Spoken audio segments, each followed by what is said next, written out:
First of all, I thank Mr. Charles Roberts for helping us to hold this occasion here, and Mr. Biro, I think, has worked with Amy and Maggie tirelessly so that this event has happened today here.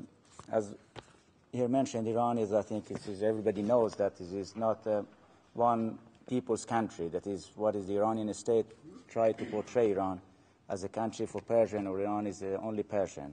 But in Iran lives different minority or nationalities, which are together, none of them, or I cannot say that this nationality is majority in Iran. Iran is a country of minorities. Even Persian does not make up the majority of Iran.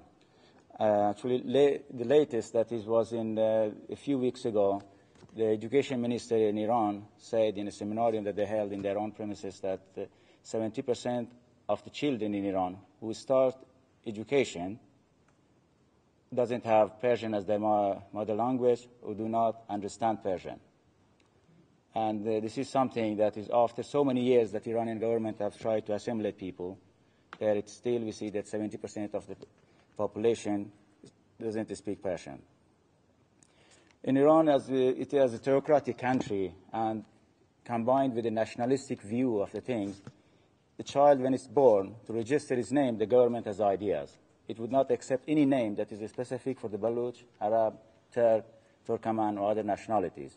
So from the beginning, a child doesn't know anything about the world, but she or he is facing something that is the government tells you how to be and how to grow up and which name you have to take.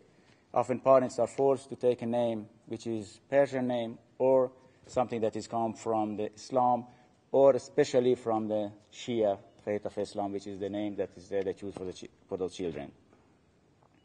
And in education, when they come in education, none of the children, be it Kurdish, Arab, Turk, Turkmen, or other linguistic minorities, does not have to write to choose to study in their own language. So they are also discriminated against those that are Persian as the mother language in Iran. As if you go further and you come to finish your school in Iran, and you are top student, you are getting the best grade and you want to continue in university, you participate in the examination for the university, which they call concours, and you get the grade there also very okay. But then there also they come with something that they call guzinesh, which is interpreted selection. And there they also come and ask you questions about Islam, and especially about the Shia, and then within Shia about the doctrine of Khomeini and Walayat Faqih. It is very important for them. Many people do their job and they understand these things, but it is not enough there. There they will ask you for your loyalty and understanding and believing in Walayat Faqih to continue there. And the same thing for the job. So in the job section also, especially those who have religious minorities like Baluch and Kurds and Turkmen, who are majority Sunni, and the Christian, Jewish, and Baha'is, and other sects that lives in Iran, like the Darawish, they are also discriminated in the selection for the job and for going to the universities. Another discrimination that we face in Iran, as it was mentioned, the economical, when you don't get a job, it is, of course, you are discriminated in your economy. But then again, the investment in Iran is also in a way that, for instance, in Arab Ahvaz, the people there make up maybe 4 to 5 million, have the Iranian oil and gas is concentrated in that area, up to 80 to 90%. And those people do not get a fair share, not any share. They try to get only 1% of this oil and gas exploration to be invested in their area. The Iranian parliament refused. And their economy is not much better than Baluchistan and Kurdistan, or other part of this minority lives in Turkmenistan and Azerbaijan. Azerbaijan maybe before they have been in better situation compared to other parts, but in the latest decades they are also being marginalized, both economically, politically, and even in the Iranian army, which they before was a good group within the Iranian army. And the Iranian government continued for a active politic of changing demographic of these regions also. And one of the aspects is that trying, for instance, in Ahvaz especially, and in Baluchistan and the other area in Kurdistan also, and in Turkmen Sahara also, it has been very much affected by assimilation policies. It is the people that migrate in those areas, they try to give them better facilities to purchase land, to get a job, and they start a business in those areas. And the local people, even though they feel that they do not have the, I mean, often it is in the world you hear that the migrants are discriminated. In Iran, it is the people that are living there discriminated. They feel that they do not have the equal right as the immigrants have that are migrating there, just have come to live in those areas, Baluchistan, Ahvaz, Kurdistan, or Turkmen Sahara. And this is Turkmen Sahara actually have been, I think, one of the worst affected areas because this started from the Reza Shah's time. And this has been continuing until now. Other aspect of the Iranian policy, which is, I think, in every way that you go, it is where you feel the discrimination, and it's also written in the Iranian constitution. The religious aspect of being the president, it has to be, you have to be a Shia Muslim, and amongst the Shia also, you have to be Shia that is believe in the faith of 12 Imam. That is mean that you have to believe in Mahdi coming back.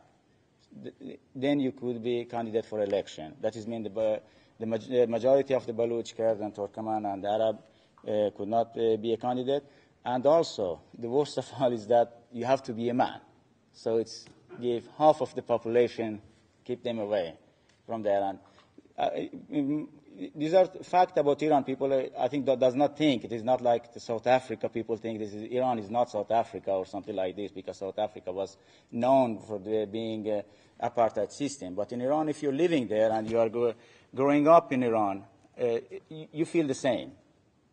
Although sometimes the government maybe let you to go, even they force you to go to the election, but it doesn't mean that you want to go to election, but they force you to go to election just to show to the world. As you have witnessed yesterday, millions or 2 million people are in the street as if they all support this government.